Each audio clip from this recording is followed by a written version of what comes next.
into the face of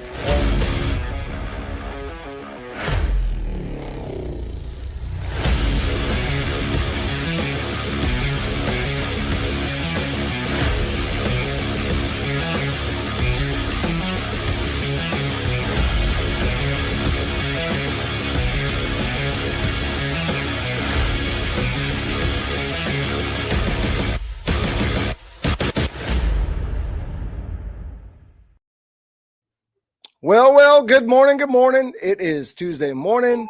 That means it's QB Huddle time. Welcome into the QB Huddle podcast. I am Tim, and I am joined today by both my co-hosts. What a treat it is. Lauren Morales, also known as Low at Fourth and Low on TikTok, and Brandon Newey, the 49er fan, also known as B Newey on TikTok. And of course, we knew he was going to show up today after the big win this past weekend. Whether or not he had time, he was going to be here. We're going to hand out a few awards today. We have some quarterbacks on fire, some in the garbage juice. I was still looking for a Brady moment as of yesterday. Brandon thinks he's got one. Maybe we'll let him talk about that. I don't think it's a true Brady moment. Maybe a good little controversial thing for us to talk about a little later in the show. So we'll get to that.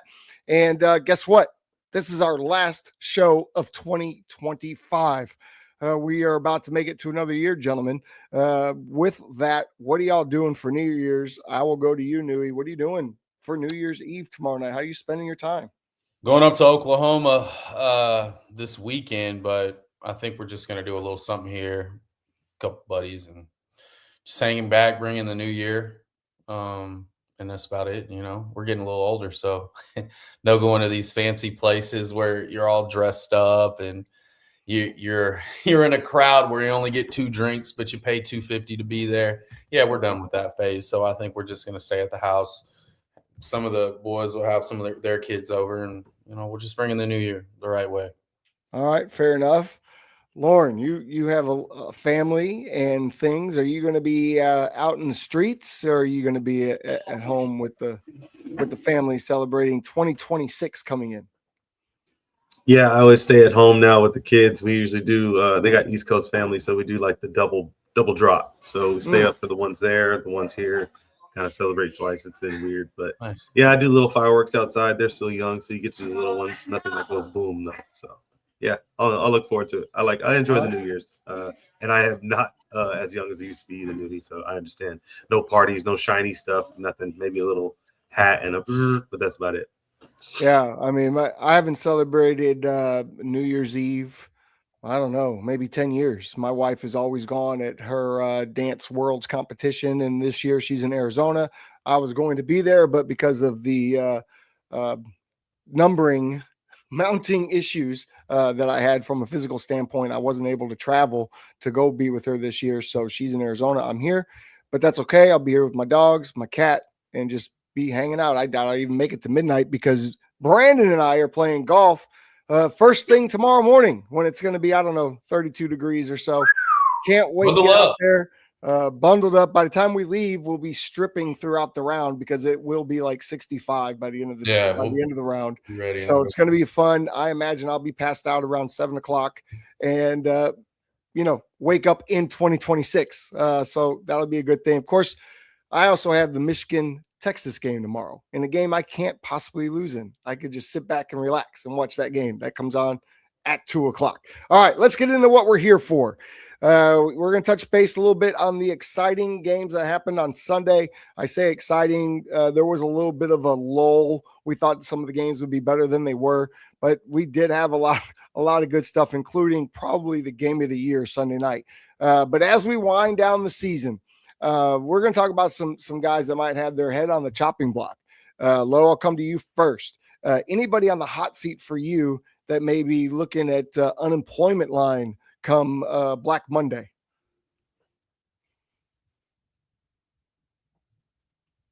Sorry, audio issues. Okay. Yeah, McDaniel. That's what I'm going to go with. McDaniel for the Dolphins. Yeah. I feel like also just, my point of view, and they're in a division with the Patriots, kind of keep an eye on them. But kudos to the offensive mind that he is. But we have to remember this dude was a run game coordinator. So he's tied kind of, in my opinion, to Tua. whether he likes it or not. If Tua goes, McDaniel's like right after, and that seat almost goes nuclear. You can't be an offensive guru and still have your entire operation collapse when your QB isn't perfect. Every year it's speed, motion, numbers. Every year, though, when it gets physical and high stakes or just cold, Miami decides that Tua's not the guy, or they're going to get a new QB, and it's the same experiment over and over. Now we got Quinn Ewers, who, again, fits the mold for what he's trying to do there. But is that enough to extend McDaniel's contract? I don't know about that. He's coaching right now for his job next year, in my opinion. So new ownership, a new Miami. Let's see. He's mine, though. He's on the hot seat for sure. I agree with you. Brandon, do you have anybody to point out for us? Yeah, I think the hot seat for me would be Zach Taylor from Cincinnati. I mean, he hasn't had a double win season in the past 4 years.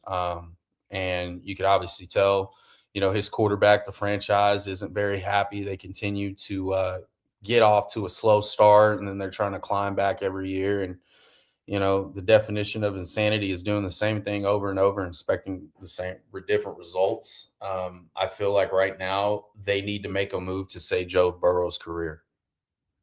And you think the coach is the issue there in Cincinnati? It may not be the coach, but I think a change of the guard would help. I mean, we obviously know what we're getting over time. They just haven't produced in several years. And so if you look at that, they're always climbing to get in the playoffs instead of having that 2022 season where they're 12-4 and things are looking up on the upside. They haven't got back to that. Why is that? Maybe Joe Burrow's injured all the time, but they haven't found a way to protect him the way they need to. So I think Zach Taylor is probably the guy.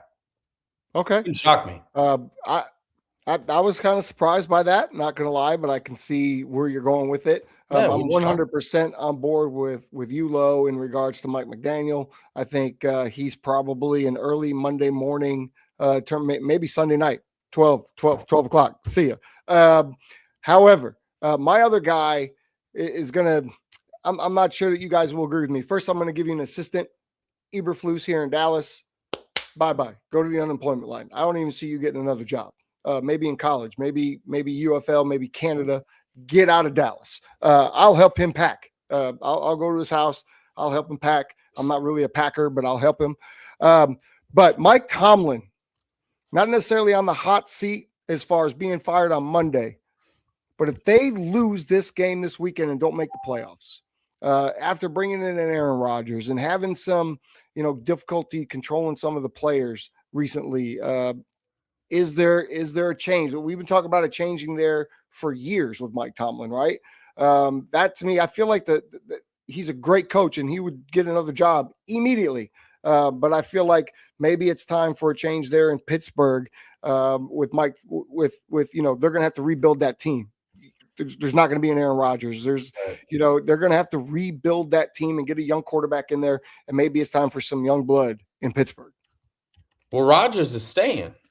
Is he going to stay another year? He has one more year. Yeah, I mean, they're going to get in the playoffs. I mean, if he stays another year, then that argument's out the window.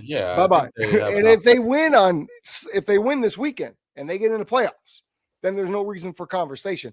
But there's been a lot of that talking earlier in the year when the Pittsburgh Steelers were sliding. That was all the conversation. Right. So it'll be interesting. But Eberflus, even though he's just a defense coordinator, certainly will be fired right away. Right away. They can fire him after the game on Sunday. So just help him get out of there, take his key card. Don't let him back in the building. All right, let's go on to something else. We got some injuries that could impact these playoffs. Two big name quarterbacks with two teams that are sliding. One team is going to be in anyway, but these Baltimore Ravens without Lamar Jackson are nowhere close to the Baltimore Ravens that we know. With Lamar Jackson, they were struggling. Lamar's not healthy. Does he play this week? Has anyone heard? Has anyone seen? Is Lamar Jackson going to play this week in a game that's a win-and-in scenario for the Ravens? Lo. I haven't heard or seen anything different. They said it was like 50-50, but I don't know what to believe anymore. But I will tell you this. Any injury with like Lamar is it changes the math almost. Okay. Baltimore has a real safety net though, and Derrick Henry. I don't know if they learned. He carried the ball 36 times last game and rushed the ball for 4 touchdowns. So there's an answer when Lamar isn't 100%. Well, I don't know what percent Lamar actually is. So you can lean on downhill football, control the game, and keep Lamar from having to play Superman. But I'm wondering, is it just better off to go with Huntley? Because it's not the same offense. And, in a survivable version, sure, why not? But this is a big game. It matters. If Lamar can play, he will be out there. Brandon, you're not playing anymore. This would be an easy answer for Lowe. I know what he would say. But you put yourself in Lamar's shoes back when you were a player.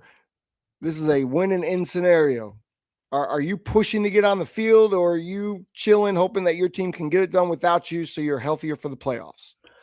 I'm 1,000% playing. You shoot me up, shoot me in the back, do whatever you need to do. I need to go out to battle and help my team win. I think this is one of those situations. They were in this situation a few years back, if you guys remember, where it was a contract dispute and Lamar didn't play and Huntley played, got into the playoffs. And I just hope we don't repeat that, because I feel like right now, with all the things that are going on, these, hypotheticals, is Lamar staying? Is Lamar going this place? I mean, obviously the front office Lamar to Miami, right? So is this one of those scenarios where is he gonna put on his armor and go be the guy? Now, granted, he's been beat up all season, and in that year 7, year 8 mark with dual threat quarterbacks, they tend to regress a little bit from a physical perspective. Maybe they get better with the mind, but I think Lamar is good enough to throw in the pocket and do what he needs to do. But this is, to me, is it more of I'm committed to you guys or I'm not? And that, to me, that's going to determine whether he plays or not. I was just going to say that. How much? That's what it looks like and it feels like. How much of the disconnect in Baltimore is real between John Harbaugh maybe and that staff and Lamar Jackson? And now I've seen a lot of people, as far as Baltimore fans, calling for John Harbaugh to be let go, which to me is insane. He's certainly one of the better coaches in the league. Right. He winner year in and year out. Is that a scenario where maybe it is a time for a change of scenery? Is there a discord? Is it we have to get rid of Harbaugh to keep Lamar, or is that just outside noise? None of us are in the building, so we don't know. But it sure looks ugly from the outside looking in. And to your point, Brandon, Lamar may be, you know what? I need a career after this. I'm going to chill. I'm going to relax because I'm not going to be here next year. I don't care anymore. Yeah, I don't know where it goes, but we'll see. He's listed right now questionable with back. He's got 5 days and see where it's at. They didn't express what kind of back injury it is. Is it a contusion? Okay, where is it at? Does he have disc problems? How severe is it? I don't want to look at this if he can play, he's going to play. But it's when you're that type of engine, right? and you don't have your oil on too tight, it could go really bad and we could lose him he'll never be the same. Or does he just sit back and wait? I don't know, man. I really hope he plays. I think it's great when he plays. Long-term health is important. It is. We don't think about that. As fans, we don't think about that. Yeah. And I'm not saying, if he doesn't play, he's a, you know what. But, I mean, I would 100% play, but I don't know his situation.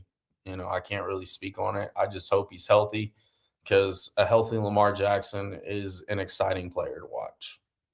That's fair. Yeah, you said something there too, Tim. Yeah, you said something around Tomlin.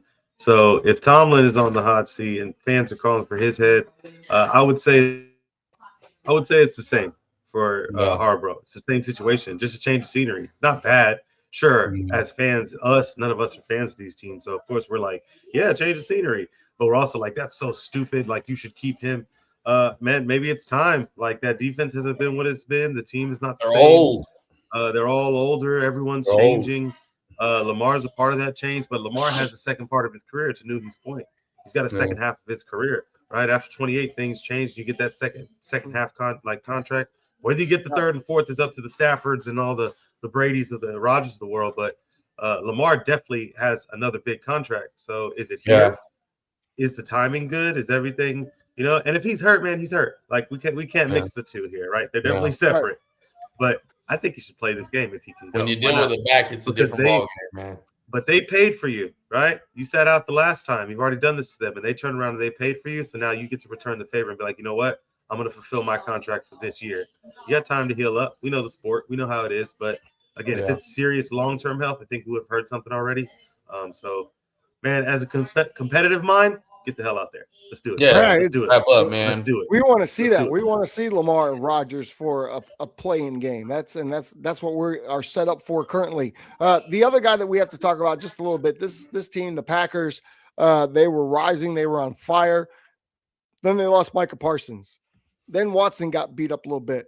Then Love got beat up in his shoulder. Then he went in concussion protocol. Then he went in concussion protocol again. He didn't play a week ago. They're locked in. I believe they are locked in at that 7 seed.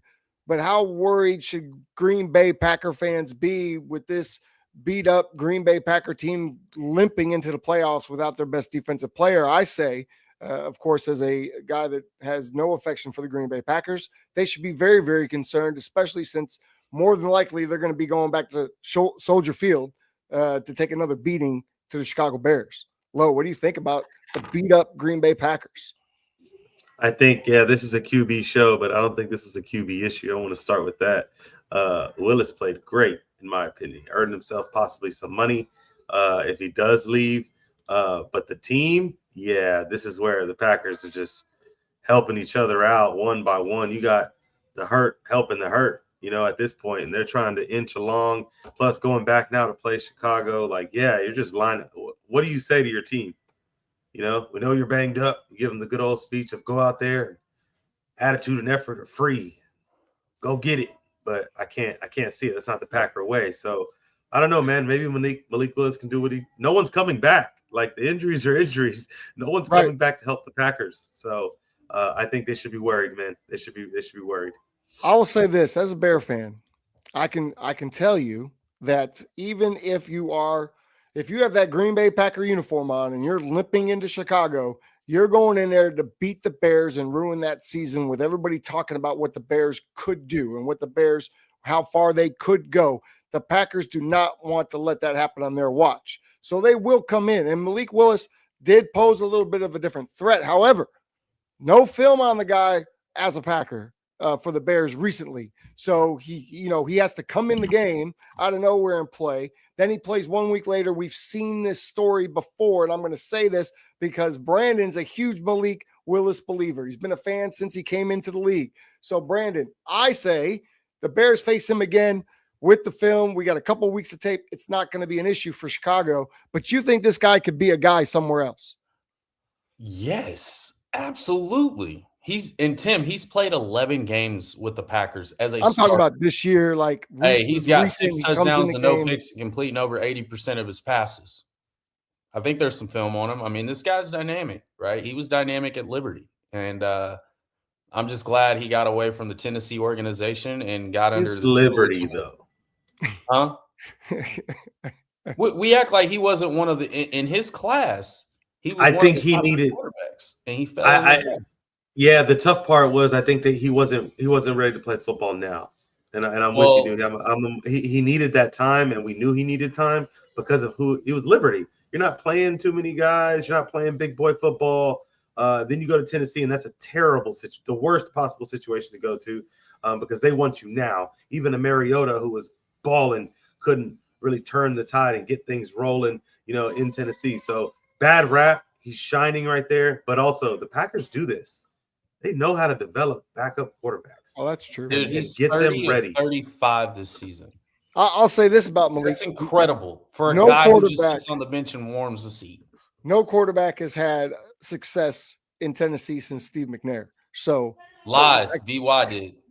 No, he did. Ryan Tannehill did. Vince Young was 35-17 as a starter. No, I like Vince Young. He got rookie of the year. They ran him out of the building. All right, so he went a little cuckoo. But here's the thing. Here's the thing about Malik Willis. And I will say the panic button is all over for Green Bay. It's going. And I think they're a one-and-done team. And done. I like the that. only way I think they win is if they go to Carolina or Tampa. I think they'll have some success versus them.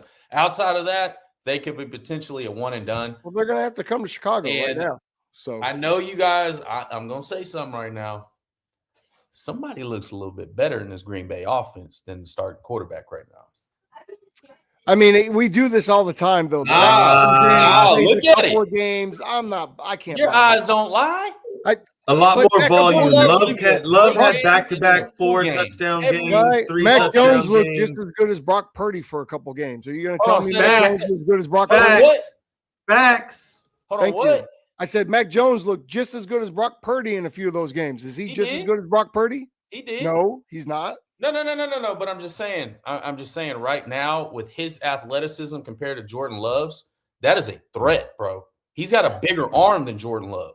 I don't know. Jordan Love's got. Jordan Love can throw it. He just throws it early. Yeah, he's just cool. Accurate. Jordan Love is good, but I'm saying right now, if you know he's injury prone, why don't you stay there for a little bit? Jordan Love has another contract year coming up in the next year or so. And right now, if they're out of the playoffs and get one and done, it's looking a little sketchy. But you got this young pup over here who's never gotten paid outside of a third-round rookie deal, right? I'll be really mad. I wouldn't. If Malik Willis comes to Chicago and beats him. Dude, he's good. He's not trash. If this team, he plays within a good system. I will throw my. I'll drink the Kool-Aid. Hey, I'll drink the Kool-Aid real quick. If this team gets behind Malik Willis, and I'm talking the offense changes, it becomes more dynamic. You just get behind the fact that you have a runner, a different type of. This is week 1 then for these NFL teams. No film on this type of offense. They start coming out there in some pistols. They're coming out in weird sets. That makes Malik more comfortable. The team's beat up anyway, so new guys are playing. Who knows, man? They could start a whole new season and look like the Giants rolling into a wild card game back in the day. And that'll get scary. All of a sudden, Eli's the GOAT. Sounds good. All of a sudden. Hey, there ain't no Eli Manning on the Green Bay Packers. So sounds good. And what a better team to do it against. Malik Willis. What a better team to do it against than the Chicago Bears. Can we mute Low? Where's my producer? Can we mute this guy? Thank you. This is getting ridiculous. I'm just saying this is impressive to see, and I think this goes to attest to you really need 2 quarterbacks to get through a season, like with the Mac Jones situation, right? Yeah. With Malik Willis situation, even though he lost, it's like you show promise that this guy, number one, doesn't turn the ball over, puts you in good situations, and sustain drives, right? And to play within that offensive system, which is very similar to the Kyle Shanahan system, right? He's in, he's out. Those changes matter. And I think you got to have 2 guys going into the playoffs at this moment because we've seen a lot of quarterbacks injured in crucial times. That's true. That 11 mil less that Purdy made, a year is what paid for Mac Jones this year. 100%, bro. I'm so glad he took that deal. Yeah, without Mac Jones, you're not. Don't wipe us, please. Right took now. 53. And I was like, sure. You got Purdy, you got Purdy and Mac Jones, and then you go over there and you look at Joe Burrow, and you got your one Joe quarterback Burrow and Browning. So it's tough. Hey, our total in the quarterback room is Dax alone, and I think the cap is like $75 million. Shout out to the backup quarterback. Shout out to the backup quarterback. They need it. That's ridiculous. All right, let's talk about good quarterbacks. So let's not talk about Dak anymore. Dak's a good quarterback. MVP candidates. Who has moved up, moved down, moved in, or moved out, in your opinion? All right. We kind of had this discussion yesterday, Brandon and I did, and it's going to be interesting to see what happens after last night's performance by Mr. Matthew Stafford with 3 interceptions. Really, to me, took a hit on that MVP. Lo, you're smiling. I know you got a guy, and I'm almost ready to agree with you. Who's your MVP right now? Man, Drake May. He's got my vote. He's earned it. He's earned it, man. I tell you what, though. I was watching the game, y'all's game, right? The Bears and the Niners. And, man, if Purdy would have played a full season, who knows what would have been. But he didn't. TDs this year. He did. Drake May did. He joined some elite company, man. And in week 17, we'll talk about his performance later. But for now, we can talk on the Stafford one because it dropped him. I'm a May fan. Everybody knows that. I'm all behind him. And I was still sold on Stafford because you look at the collection, the numbers and the season and all that, but votes get tight around this time of the year. You're supposed to be playing good football or sitting with the cap on the sideline because you done earned that already, right? Well, you didn't. You're out there still fighting, and you don't have a hope to win the division. 3 INTs sets you back, especially when your flip opponent threw 5 and had over a 90% completion percentage. Jeez. All right. Brandon, are you still on the Matthew Stafford train after last night? 100%. And I tell you why. Wow. Yes, he had a stinker. Impressive. They all do. They all have stinkers. Now, Drake May, he has done a great job. There's only 4 quarterbacks this year that have thrown for over 4,000 yards. So right now, I look at Drake May's stats, 30-8, second year in the league. That's freaking awesome, right? I mean, you're averaging over – right now I see you're averaging over almost 9 per pass play, which is great, damn near a first down every time. But then I look at this 42-8. Do you know how hard it is to get 40 touchdowns in under double-digit picks? Come on, man. To me, I don't care if he threw 3. Like, what he's done throughout his career, he's the old gunslinger still hanging in there, right? He's the last of my generation, right? And he's earned it. I think he's earned it. I think Drake May is on his way. Drake May is on his way. But right now, you got to give it to that old gunslinger. Because right now, despite the last stinker he had, how good has he been this year? It just Dyson. He's been good. No Dyson. doubt. We haven't seen a season like this since like a Mahomes, Aaron Rodgers. When you get to those 40 plus and you stay under double digits, dude, that's amazing. And right now, he's got 12 more touchdowns than old Drake May. So I would give the nod to Stafford still. Okay. He's earned it.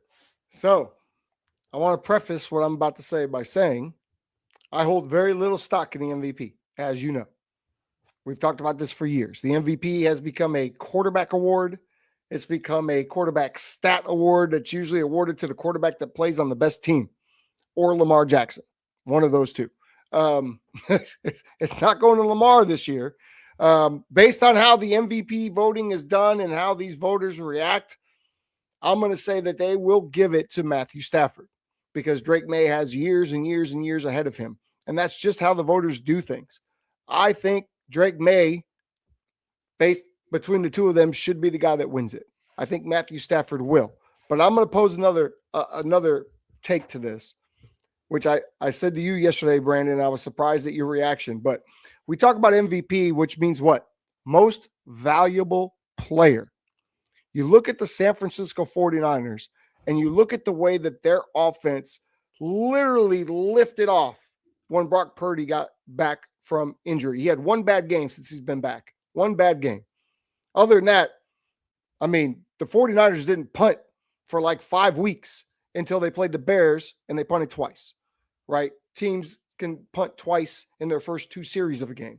To me, when you talk about most valuable player, the 49ers are not where they are right now. If Brock Purdy doesn't come back, put on a Superman cape in some of these games and play absolutely out of his mind. And he's done it week after week after week after week. He's doing it with his legs, with his arms. The 49ers are playing to get into the number 1 seed. And that doesn't happen if Brock Purdy doesn't come back from injury. I know Mac Jones was doing a good job, but there was a lot of questions. They were playing a lot of weak teams. There was a lot of questions. Now they've played some good teams, and Brock Purdy's been on fire.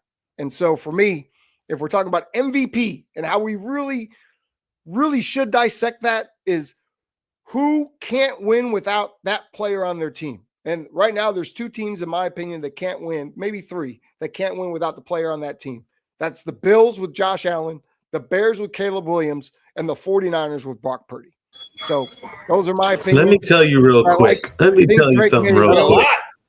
Let me tell you something real quick, Tim, because if you use that argument, then you have to throw in Patrick Mahomes, because that just whole organization imploded when he got hurt. So you can't say half seasons win. They were already going to miss the playoffs with or without Patrick Mahomes. If MVP actually means most valuable, then it's Drake May in the front of the line. He wasn't there last year, and they were a 3-win team. So is Vrabel, but he's going to get his own Coach of the Year award. But you take him off New England, and this is a bottom 5 roster across the board, period. right? No complaints of, rookie O-line. He's not riding an elite defense. He's not throwing to all pros in Puka or Devontae. He's not living off a scheme like a McVay or a Shanahan. I'm sorry, he's carrying a grown man responsibility every snap. Big throws, late game moments. His leadership's there. He doesn't miss games because he's been available. That's an attest to that as well. But that's MVP football. If we're giving awards out for system comfort and stacked rosters, then cool. But if we're rewarding the quarterback, like you said, it is a quarterback award, who is the system, right now that's Drake May. It's not Henderson. It's not Ramondre. I can buy the argument. I just think they're going to give it to Stafford because he's the old sheriff. And I agree, Nuhi. That's why I prefaced Nuhi with if it was a full season. Absolutely. Yeah, but we could have said the same thing last year. We could say the same thing last year. Drake May should have been rookie of the year if that's the case. But he only played 10 games, right? Well, how about this? That's the only reason why I say that. Here's one last argument I'll pose. Daniel Jones doesn't get hurt. The Colts continue to rise to the playoffs. Is Jonathan Taylor not in the conversation the way he was running the ball throughout the first half of the year? He dialed back when Jones got hurt. Yeah. I just don't know if Taylor was going to have a Saquon type season, and even then Saquon still didn't win it. So we already know because we only give it to quarterbacks now. I mean, it's been that way for a while. Speaking of quarterbacks, they're very important. And I will say this. While we're talking, CMC should be in it. But we also know that very good quarterbacks don't win if they don't have a cast around them. Dan Marino never won because he never had the right people around him. Never had a run game, never had a defense. O-line was sketchy. You know, there's good quarterbacks that don't win. And so to me, it's not all about the quarterback. There's bad quarterbacks that do win. Are we going to give them MVPs because their team is the best? Has 17 touchdowns, 96 catches, and over 1,100 yards rushing. There's an MVP candidate. They'll have over 100 on the MVP. There you go. But we won't give it to a running back, especially this is a Stafford versus May going into the final week. Whoever plays better this week, I think, does tip the scale. And it's crazy. It's in week 18. I don't think the Rams game matters, right? They're going to be the 5th or the 6th no matter what because the Niners just won. Well, they're going to go play the Seahawks, hopefully, and go beat up on them. And then we'll see. Yeah, and we'll see who sits. I'm pretty upset. I hear some Chargers are sitting like Herbert. They are. We're going to get into all the playoff talk, but we got to talk about this first. This came up a couple days ago, and we've talked about it before.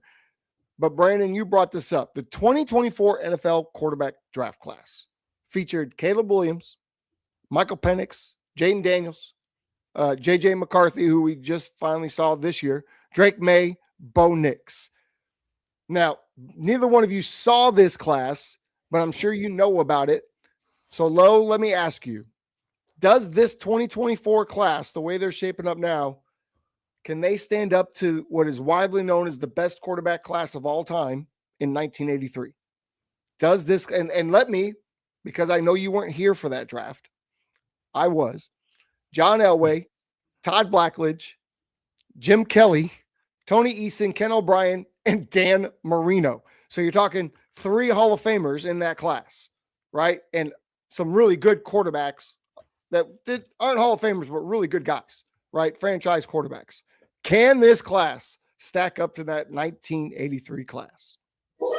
Man, absolutely. From right now, I think it can. And here's why. Quarterbacks, because you just named some people I didn't even know. I was like, okay, I know Dan Marino. But I think Dickerson, you can test me. It was before, but I think Dickerson was in that. He was running back, I think, drafted in that draft as well, somewhere in the mix. That's the only reason why I stumbled across that draft class before. I was dealing with cards. Anyway, Caleb Williams, the volume he's playing at, Jaden Daniels, now May this year, title game. Knicks last year, McCarthy, sure, you threw him in here to be hopeful. I'll let you slide on that one. But McCarthy and Penix, but McCarthy and Penix are the two that kind of like would tip the scale for me. Sure, you got the Marino, the Kelly, right? And then you said the John Elway. So, but right now, Caleb, there's about 3 out of there that are what we have seen, 3 or 4. I would say they're locks. 4 that are locks, right? Franchise quarterback's going to get that second contract. But we'll see. Penix, I don't know. His injury is tough. He might. He's been injured a lot, right? I know he was drafted as such, but he might not work out. So yeah, I think this can stand up. I mean, look where they're all headed after this year. Most of them will be playoff bound. Some will have NFC championships. Some might even have Super Bowl appearances. Well, I'm gonna go last. So Brandon, I'm gonna let you take this because I already have a whole different take than Low does. But Brandon, I want you to take it. Yeah, man, I think they stack up well, but it's too early to tell. I mean, the one guy who has been consistent back-to-back years and double-digit win seasons was Bo Nix. He's been to the playoffs. He looks to be on a great trajectory. Is he as good as Elway? No. Caleb Williams has the Elway arm, but is he as consistent as Elway? Probably not. Jaden Daniels was consistent, but dude is built like a stick, and I don't know if he's going to sustain that. Body's going to be able to sustain. Drake May, I think Drake May is going to be the guy. I think Caleb has the opportunity to be the guy, and I think Nix has the opportunity to be the guy. Jaden Daniels is really a question mark as far as durability, but I think you do have them at this point in their career right now. If I look back at the 83 class, John Elway is going to a Super Bowl in like year 2 or 3. Dan Marino went as a rookie. Jim Kelly's been to 4 Super Bowls, even though he lost all of them. So it's a lot of accolades that they got to accomplish, and only one of them's has won a playoff game, and that's Jaden Daniels. So what I say, I think is way too early to tell, but I'm going to give you a class. I'm going to throw you a curveball. Give me that 2017 class with Lamar Jackson, Baker Mayfield, Josh Allen. I mean, you got 3 MVPs in one. Well, that story's still being written, and they may stand up. Now, here's the difference with the 83 class. John Elway, Jim Kelly, Dan Marino, all Hall of Famers. Todd Blackledge was really the only, if you want to say, slapdick of the class, because Tony Eason and Ken O'Brien were both franchise quarterbacks for a long time. And so when I look at this class, particularly, I do not think it stands up. I don't think Jaden Daniels is durable enough, and he just won't be long. He won't be around long enough. What you have to understand when I ask this question is, we are still talking about Elway and Marino. These guys come up in broadcasts. They come up in our daily conversations. So who's going to do that? I think Drake May certainly has that opportunity with his early success playing a full season. Caleb Williams has the pure talent. Does he have the mentality? And we're going to see as the years go along. JJ McCarthy, the story's out on him. I don't even want to speculate 50-50 whether or not he's going to even be a franchise quarterback at this point. Bo Nix, to me, is a guy that will kind of, but never, I don't think he's been compared to Drew Brees because of Sean Payton. I don't see him in that realm. I don't see Bo Nix doing that. I see him crumble in big games a lot. So I don't think it's going to stand up to the 83 or the 17, as you talked about. Maybe that's a draft class. 17 or 18 class? Which is that's only 3 guys. See, the difference again with the 83 is you got 3 guys, then you've got 2 other guys that were franchise guys for a long time. Now what we see oftentimes is 1 guy from a class makes it. What I like about this class was pretty fire. Phillip Rivers, Eli, and Big Ben.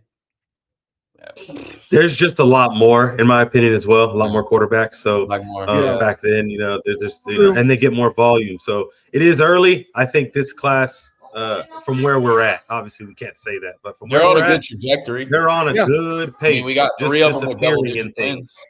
It's a good class. Just appearing. It's a good class. That is for sure. All right, let's talk finally.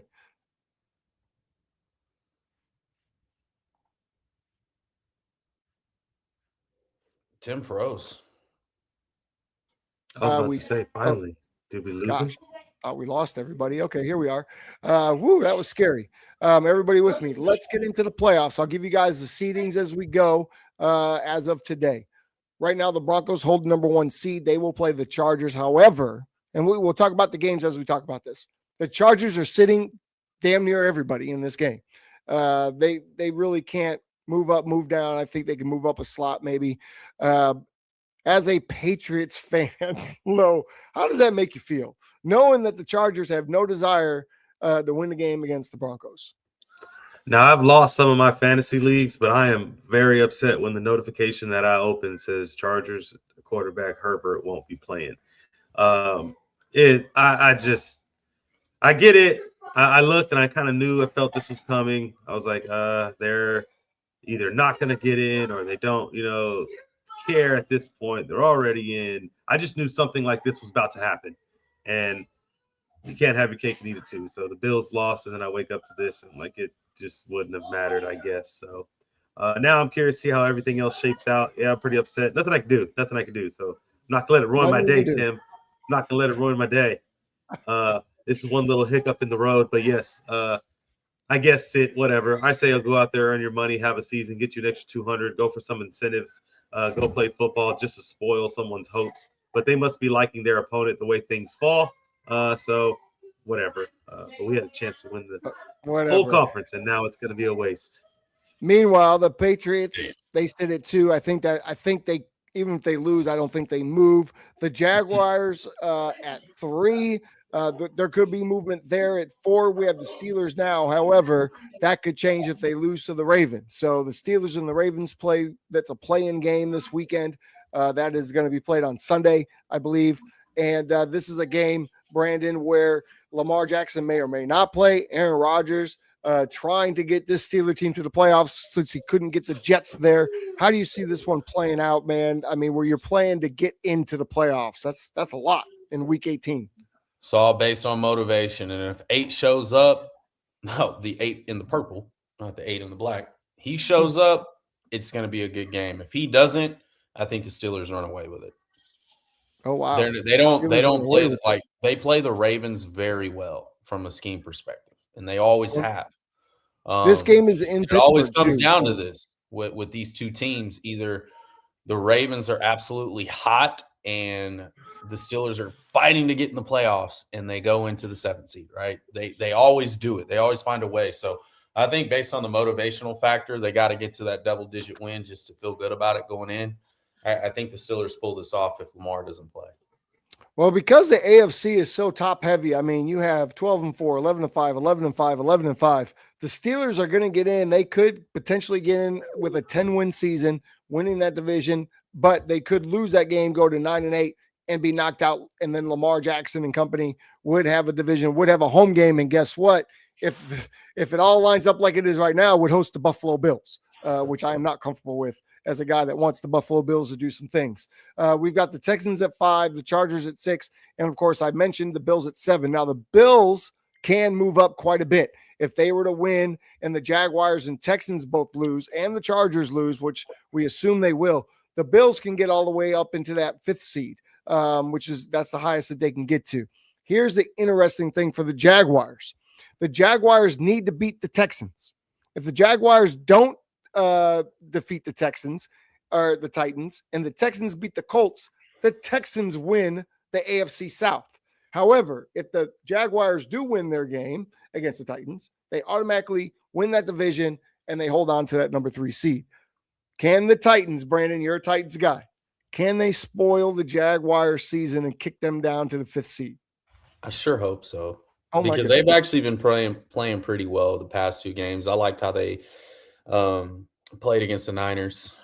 Cam Ward's starting to finally get some help there, but they could play spoiler, man. I don't think Tennessee lays down here. I don't think, Cam's going to allow that to happen. They're going to go out with a fight, but I think the Jags are going to pull it through. They're just on a heater, man, and they're flying under the radar. And Trevor Lawrence is playing some of his best ball he's played since I've seen a freshman at Clemson. It's been a long time, and so he's starting to really turn a corner. That defense is super stingy. I don't see the Tennessee getting the win, but I do see them playing them to the last. To the last. All right. They beat them up before they go in the playoffs.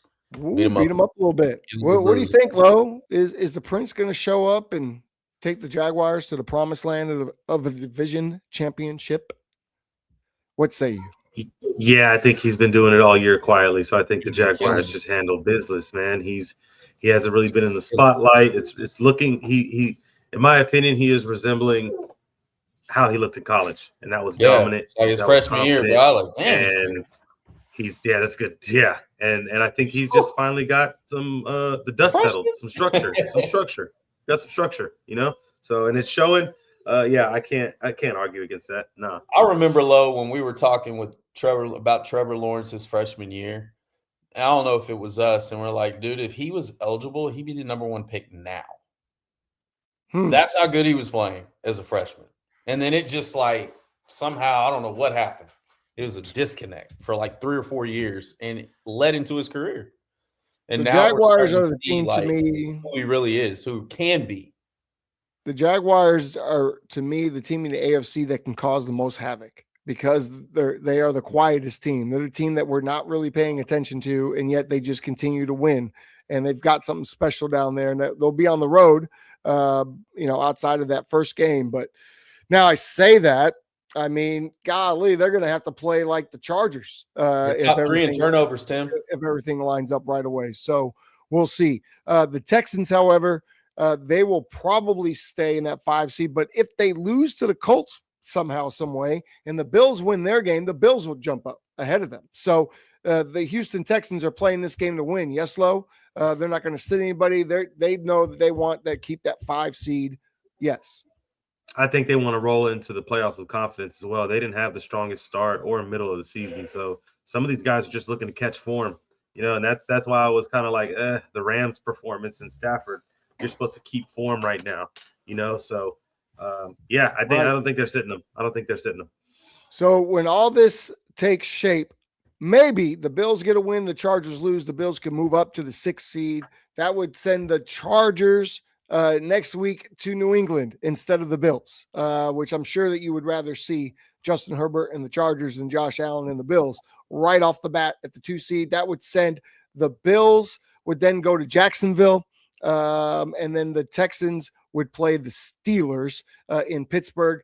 And then, of course, if the Chargers find a way to win this weekend and the Bills stay in the 7th seed, then we've got the game that no Patriots fan wants, and that's the Bills and the Patriots in the wild card.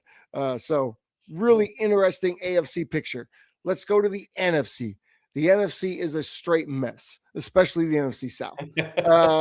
So the Seahawks, as we know, sit in the number 1 seed. That can change. The Bears at the number 2. That can change. I just learned this morning that can actually change. The Eagles at 3, that can change. The 49ers at 5, that can change.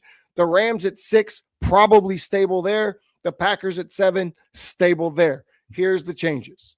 Here's the game of the weekend. The Seahawks and the 49ers.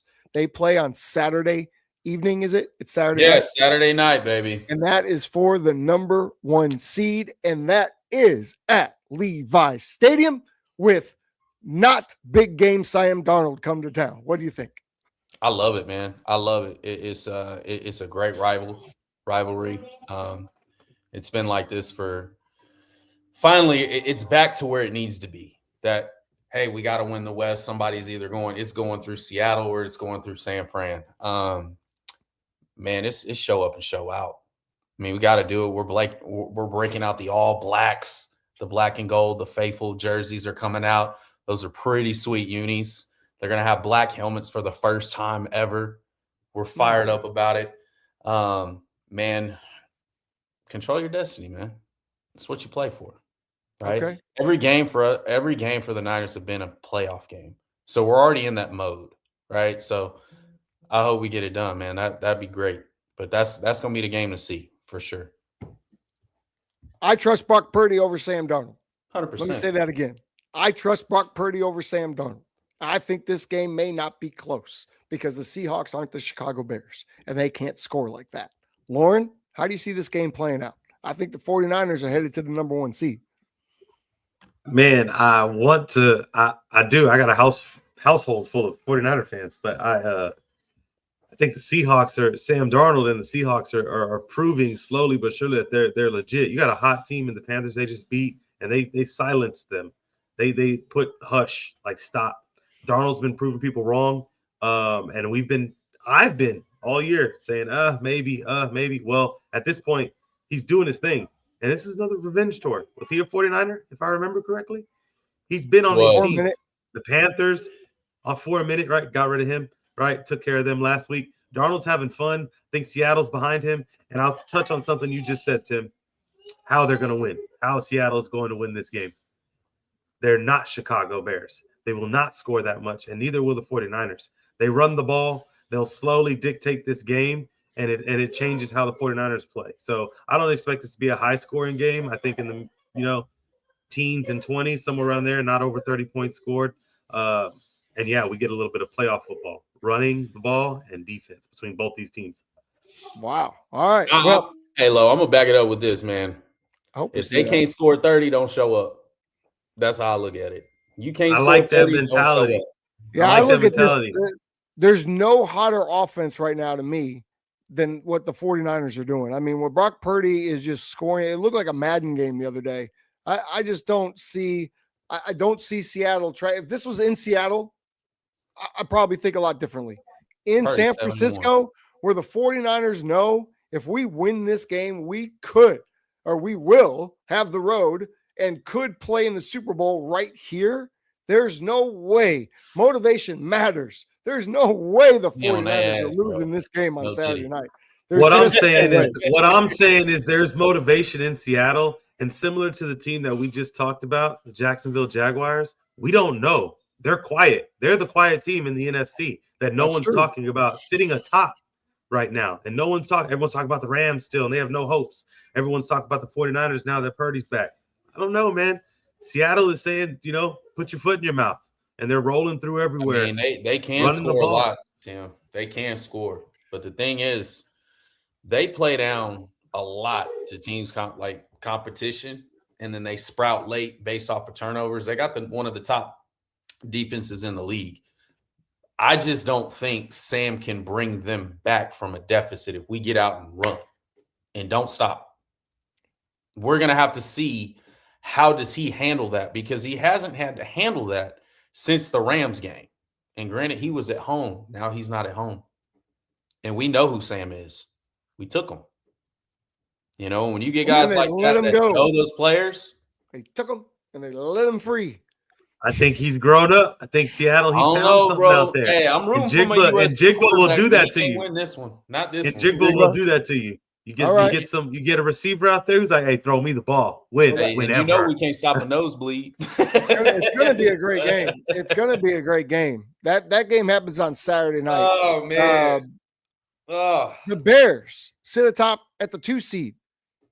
They are division champs. That's not the question. The question is, will they be at the 2 or the 3? In order to keep the 2, they must defeat the Detroit Lions. The Lions have no motivation other than ruining the Chicago Bears season and taking them out of the number 2 slot and putting them number 3. Obviously, they want to beat Ben Johnson. Does that bring out enough of the Lions to get a win in Chicago on Sunday? I don't think we should be talking about motivation in a Lions and Bears game. It doesn't matter the score. It doesn't matter anything. The Lions, Dan Campbell's their coach.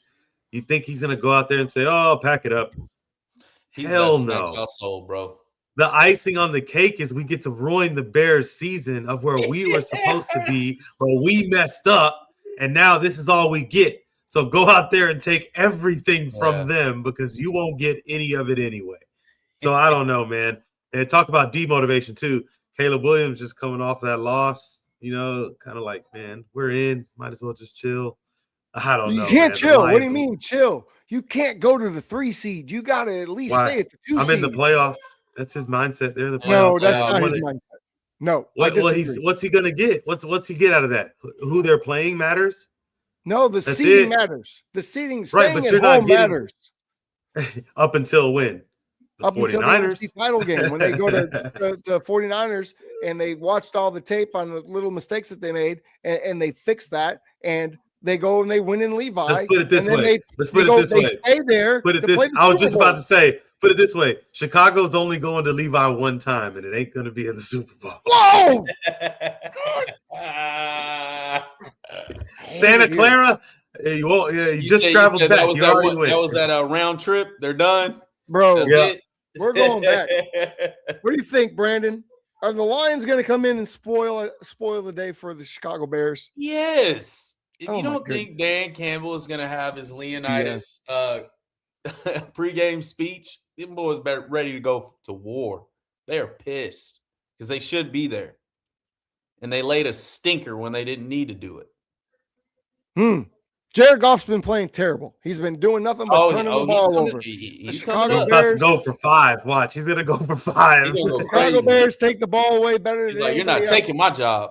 They take the ball away better than anybody else. They'll take the ball away against the Lions too. The Bears Didn't will take the win ball this away game because against they Purdy need too to. often. What?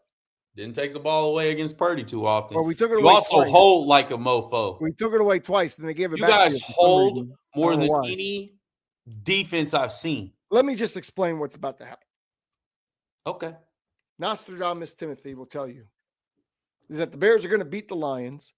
They're going to beat the Lions so bad that the Lions just go straight into hibernation immediately. Don't even go back to Detroit. Then they're going to get a home game against the Packers. They're going to send the Packers packing. Then they're going to play somebody else from the West Coast in nice, cold, hopefully snowy Chicago. Then we're going to go to San Francisco where it's really nice. We get a break from the cold weather. We turn up a little bit because that's what Caleb does in the West Coast. And then we just stay there. And then we play in the Super Bowl against the Bills. Now I made both of you very upset at me, and that's perfectly fine. I don't know if any of that stuff will come true, but that is my dream scenario. That's what should happen. Man, that was one of the worst NFL 30 for 30 futuristic things I've ever heard right there. That's not happening, Tim. I see more of a sad story, and I don't even have to write the rest. But you open up the page, and the first one is the Lions beat the Bears when it mattered most for the Bears and didn't matter at all for the Lions. Okay. Didn't they do that before with Green Bay? Didn't they play spoiler? Even though they didn't go to the playoffs, they played spoiler when Green Bay needed it. I'll be honest with y'all. The Lions scare me. They can run the ball. They play action well. And what I just saw from the Bears defense, they look like Swiss cheese on Saturday night. They dropped the ball bad. Well, it helps. It sucks when your quarterback turns the ball over 5 times. Yeah, that's not really much you can do about that. I hope the Bears can get it done. The last time they played the Lions, it was ugly. It was not pretty, but that was a long time ago. Bears are not the same team. Here's another big game. Saturday's a big day, y'all. That's why I thought maybe we might want to do the show earlier. I don't know. Saturday afternoon, the Panthers play the Buccaneers. Now, here's a crazy scenario. Very crazy. If the Buccaneers win, they are not necessarily in, because the Buccaneers could win.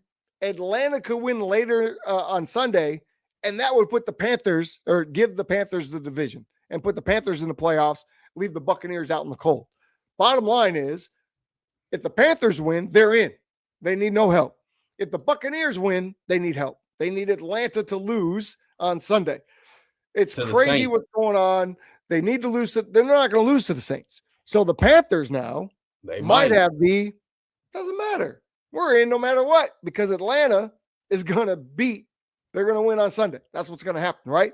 That's what we assume. But the Saints could surprise you. Tyler's been playing pretty good at that quarterback position. They could surprise you. So big game Saturday afternoon low. How's it going to play out? Baker Mayfield. I've got the jersey on today for him, playing for his season on Saturday.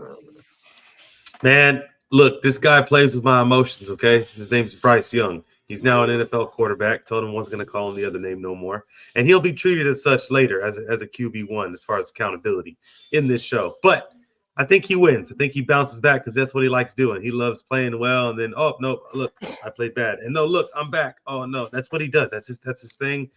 He gets a chance to go toe-to-toe with Baker again. And he won the first battle, so he feels comfortable against that. And the difference is now, I think he's at home, right? It's at they're in Tampa. In Tampa now. So I don't know. It's a shootout, but I'm still going with Bryce Young. Baker's they've lost 7 of their last 8 games. They are trending downward for sure. Yeah, sure. I'm going Bryce Young and his Panther squad. Brandon, we're Baker fans. What do you have to say? All right, shake and bake. It's time to do it. It's time, right? You shitted the bed the last half of the season. You were up for MVP in the beginning. Now it's time to put your team on your back and show us why you're still that dude. I think they win based off of motivation, but we act like these Saints are just going to lay down and die. If the Bucks win, Saints are on a 4-game win streak. Right. 2 of which they beat those divisional opponents. So they may play spoiler in Atlanta. And the Buccaneers are in. That's crazy. You've got 2 teams with no motivation for each other that the outcome of their game could decide the winner of the NFC South. That's crazy. That's it's been like that for years, man. Since Drew Brees retired, they just been beating up on each other. Such a mess. Look, I love Baker Mayfield. I do. Kind of have a little soft spot for the Buccaneers. but there's something about this Carolina team, and I know they took it on the chin last week to Seattle, so you wonder, are they really for real? I think they go in and they steal one, and they put the NFC South to bed on Saturday, unfortunately. I think they're gonna steal it from Baker. It's just a feeling I got. I think the Buccaneers have been trending downward for about 8 weeks. Unfortunately, I mean, 8 weeks ago, we were calling Baker Mayfield the MVP of the league, and now it's just turned into a disaster. And it's not all on him. Situation matters. There's been a lot of injuries.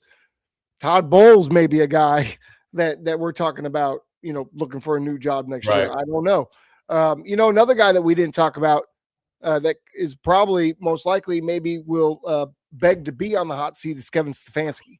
In Cleveland. That's a guy that may not want to be a part of that situation anymore. But he could be on the hot seat there too. So that's interesting. The Eagles at the 3 seed, they play the Commanders this weekend. Anything can happen. Obviously, we've seen the Eagles be kind of bipolar as well. But if the Eagles win and the Bears lose, and the Eagles jump up to the 2 seed, if the Eagles lose, the Bears stay at the 2 no matter what. So, Brandon, can the Eagles, controlling their own destiny, get a big divisional win this weekend against Mariota and the Washington Commanders? Yes, they will. Yeah, they'll handle business. They'll stand up. Not much to say about it, right? I mean, that's going to be a dangerous team in the playoffs, I think. The Eagles? I think they're going to surprise you. I think they're going to – people are going to realize they still are the Eagles, are the same dominant team they've been for the past 2-3 years. Okay. Lo, where are you at with the Eagles, man? They're going to hopefully stay at 3 and have to go to San Francisco at some point. I mean, the Eagles are doing what we knew, or what I feel like that we knew what they would do. They're up, they're down. They catch form going into the playoffs, winning games, low-scoring games, running the ball. I got the Eagles doing what they're supposed to be doing right now. So they're cool with their seed. They didn't win home. That's fine. They're road warriors because they've done this before. They've played football into January multiple times in the last 5 years. So not worried about the Eagles. All right, not worried about the Eagles. I am worried about the Eagles. I think the Eagles will get a big win this weekend, and the Bears better get that win against Detroit, or we're going to drop down. I'm not going to be very happy about how the season ended in the last 2 weeks. That's it for playoffs, really. Other than that, right now, obviously the 49ers at 5, they're going to most likely, I believe, move up, and the Rams and the Packers will hold steady at the 6 and the 7. Crazy that we talked about an MVP candidate in Matthew Stafford, and his team is in the 6th seed. Now, that being said, his team is 11-5, so it's not necessarily his fault. 13-3, 11-5, 11-5, 12-4, 11-5. There's some good football going on in the NFC and the AFC, especially with the top tier teams. Okay, we got that out of the way. Playoffs confusing. It's tiring. It'll all be sewed up by the end of Sunday, so that's exciting. By next Tuesday, we'll know who's playing who and who's going where. Let's get into our awards for the week. Nui, I'll let you go first. I know you got a big one. Both of you guys got a big one. Your own personal quarterbacks. I love that for you. Nui, who's your on fire quarterback this week? It's Brock Purdy. Of I mean, course it is. back-to-back 5 touchdown games. I mean, the guy is playing at a very high level, 24, 33, 3 TDs. He had the pick in most quarterbacks, your first play, and also you throw a pick 6. It just shows how he bounces back. He got it back, threw a touchdown the next drive. I mean, just way to overcome that scenario because the Bears have been a top 5 defense when takeaways. I think he's just playing at a very high level. It's just good to see that we've invested in the right type of guy. And now he's putting the team on his back, and he's trying to lead us into the promised land, man. Get the number 1 seed.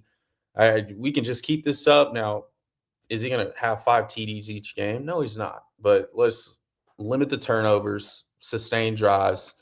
Him and Kyle are really on the same page, and he's hitting on all cylinders. So if this is the ceiling of what we have with Brock Purdy, I really like it. And so we've seen highs and lows, but this guy's remained consistent. He's number 1 in every category since week 15. He's on a 6 in the last 3 games, he's averaged over 40, last 2 games averaged over 42 points, last 6 games over 34. So the formula is if you can't score 30, don't show up. And he's doing a great job of leading this team. Oh, boy, this has been a rough show for me. Lauren, you have a quarterback on fire that is also your quarterback. I hate you both. Go ahead. fawn Yeah, over man. your guy. Can you not like this dude should be on some type of this is on fire. Like there was no pick six to open, but yes, that kind of set the stage for Purdy to come back out of his Perfect own game hole that plan. he dug. I think that was great. But man, 19 of 21. That's a 90.5 completion percentage. 256 yards. All right, over 250. So it gave you the extra 6. 5 passing touchdowns. That's a career high for May. And no picks. 0 picks. Now, I'm going to end this with he only played about 2.5 quarters before being relieved because he was already ahead. Didn't play the full game. Didn't need to. He completely dominated the game in a limited amount of time. More TDs than completions. Okay, more touchdowns, doubled than completions. They won 42-10. They're not the 5th seed. They're the 2nd seed. They clinched the AFC East title with that victory and the loss from Josh Allen, the ex-MVP. He became one of the few Patriots quarterbacks ever. Now, mind you, when you say few Patriots quarterbacks, you do include Tom Brady in there. So to throw 5 touchdowns in a game and produce one of the most efficient single game performances ever, he was what you call MVP caliber, almost perfect passer rating at a 157. I don't know what else we need. He spread the ball to 5 different receivers. It wasn't the same person. Dude, Drake May, you're on fire. Take us to the promised land, man. Lead us. You're doing your job. I love it. Go Pats. Okay. There we go, I guess. Wow. That was a lot. I'm kind of sweating over here. 10 TDs between both of them. Did you guys both need some Kleenex for your drool? Okay. Dude, I've got it's a just guy. good to see our team has a good so quarterback. great. At least someone has a good eye. Yeah, at least someone has good eyes around here. Because I knew what you guys were going to do, and that you both had your team quarterbacks in there. I didn't really have a quarterback that was on fire. It was hard for me to find one. I wanted to throw Caleb in there, but really couldn't. So I went another way. I took a rookie from the South in Miami. The reason that we're talking about the Buccaneers possibly missing the playoffs is this guy, Quinn Ewers from Texas. Hook 'em. 14 of 22, 172, 2 touchdowns, 63% completion percentage, 117 rating, beating the Buccaneers. Best quarterback play that we've seen in Miami all year long. Quinn Ewers really solidifying himself, in my opinion, to be the franchise guy moving forward for Miami. He looks great in that offense. Looked great last week, getting rid of the ball on time. He did that at Texas.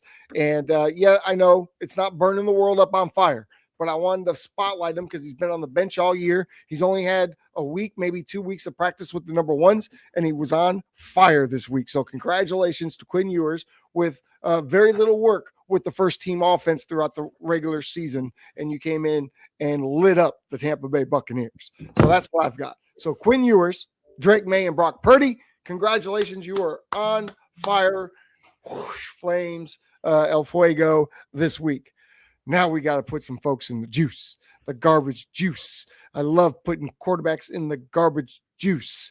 And Please Lo, don't you say said that no more. Don't do that no more. You said you weren't going to call. You said you were going to call him an NFL quarterback moving forward. However, you've also decided to put him in the garbage juice. Lo. Yep. Why? Bryce Young, man, accountability. I'll tell you why. Because here's the reality: Bryce Young is being treated like an NFL starter now. Okay, you are no longer a project. And when you're a starter, this is what comes with it. It's week 17, and your chances go up and down every week for playoffs. Yours are clear. Win and you're in, right? And week 17 just wasn't bad, okay? It was terrible. 54 passing yards is unacceptable at this level of football, all right? Defenses didn't fear him. They didn't adjust. I don't even think, they flinched when you play action or pass. It didn't matter. It was so bad. You don't even get the development excuse forever. Right. And I watched that. I'm sorry. I took the training wheels off. I said, hey, look at him go.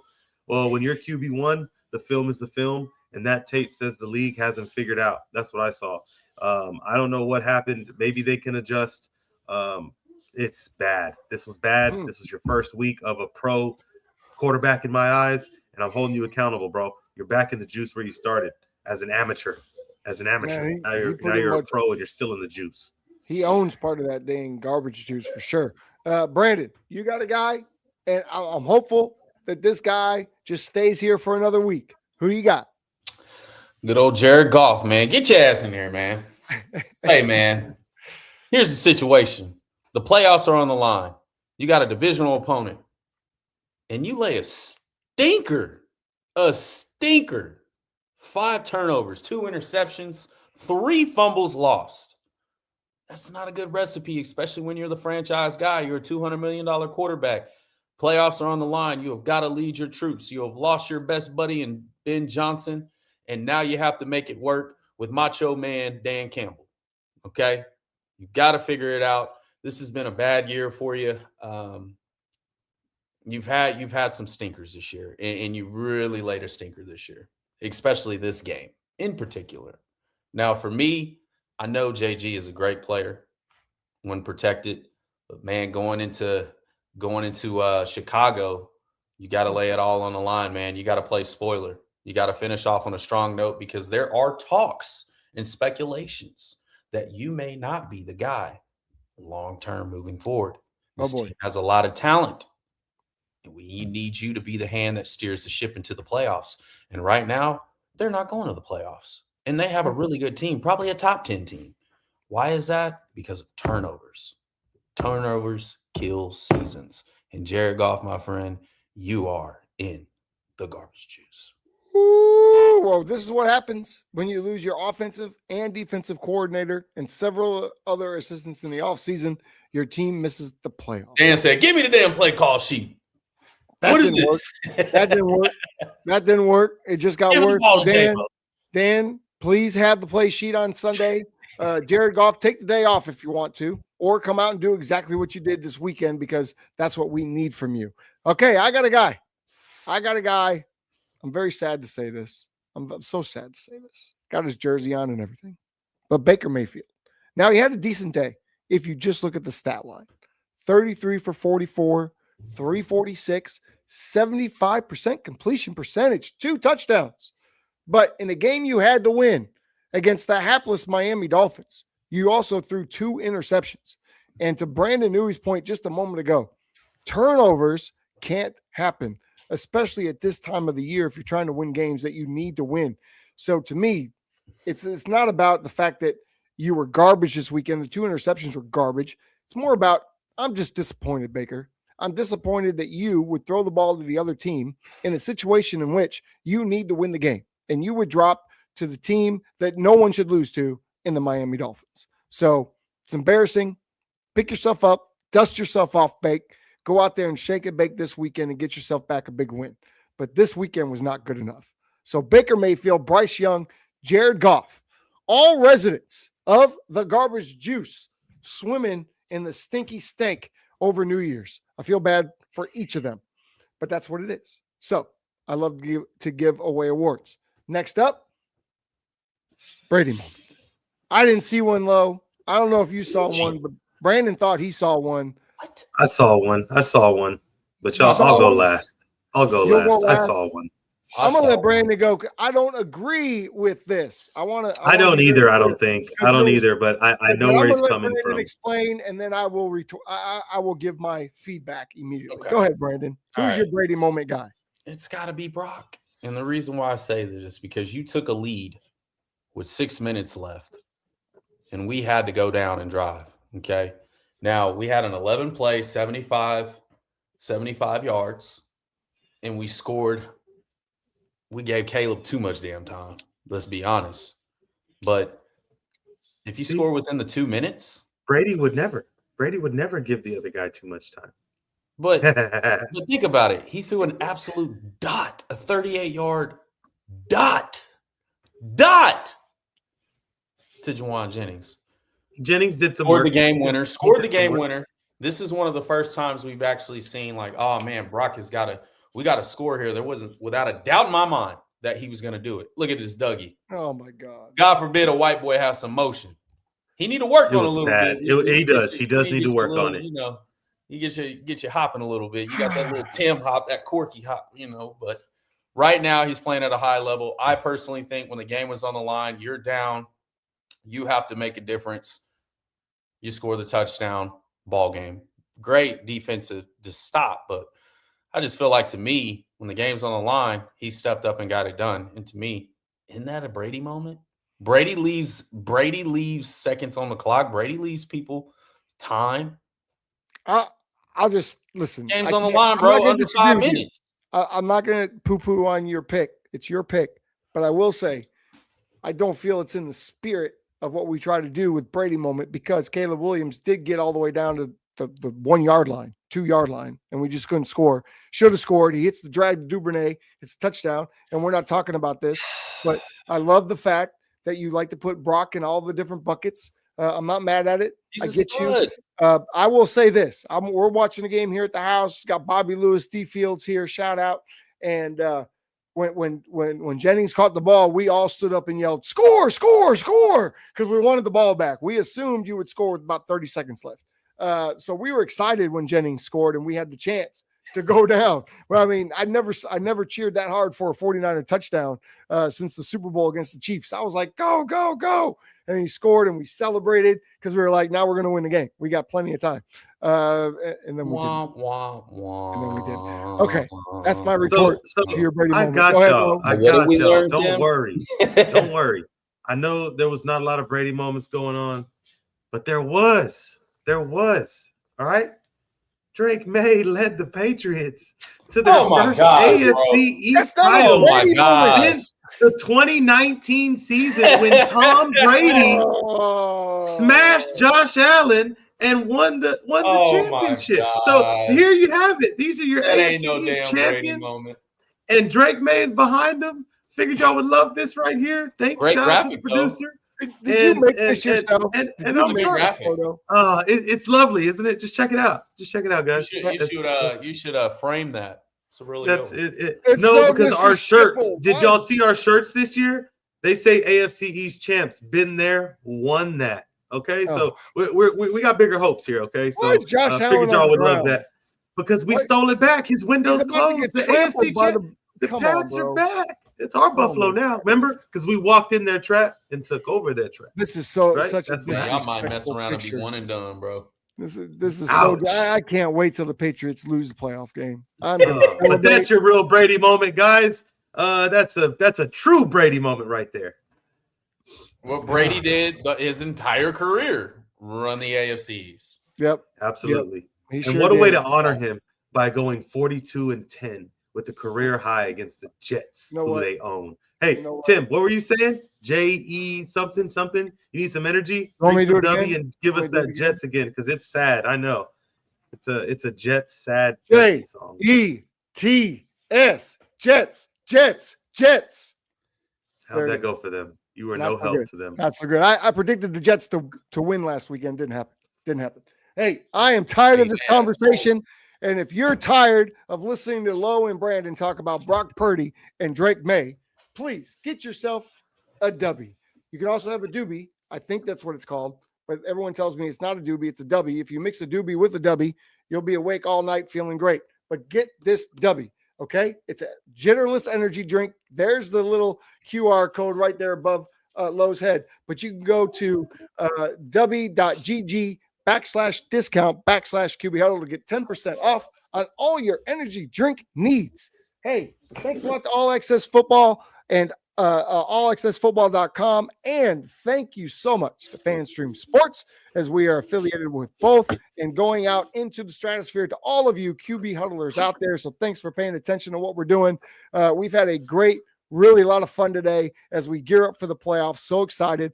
We will be back, at least this week, we'll be back Sunday morning at 10:30 once again to go through it all. Brandon, will you be with us Sunday morning? No, I'll be on the road. So it's just on the road. Maybe I take the call on the road, but I don't think I'll be able to see. He's not back. Okay, but you'll be back on Tuesday to talk about all the wonderful things that it is to be in the number 1 seed. Yes. Okay. And Lo, you will be with me on Sunday. Yes. Any final words for the huddlers out there before we let them go? No, man, we're almost here. Playoffs. Let's do it. Playoffs. Thanks for sticking with us through 2025. Please have a happy and safe New Year's Eve tomorrow night. Don't do anything too crazy. Personally, I'm staying out of the streets. I know you two are too, so I appreciate that. Everyone have a great and safe New Year's. Happy New Year to you. We'll see you in 2026. We'll see you Sunday morning at 10:30. Until then, keep those chains moving, folks.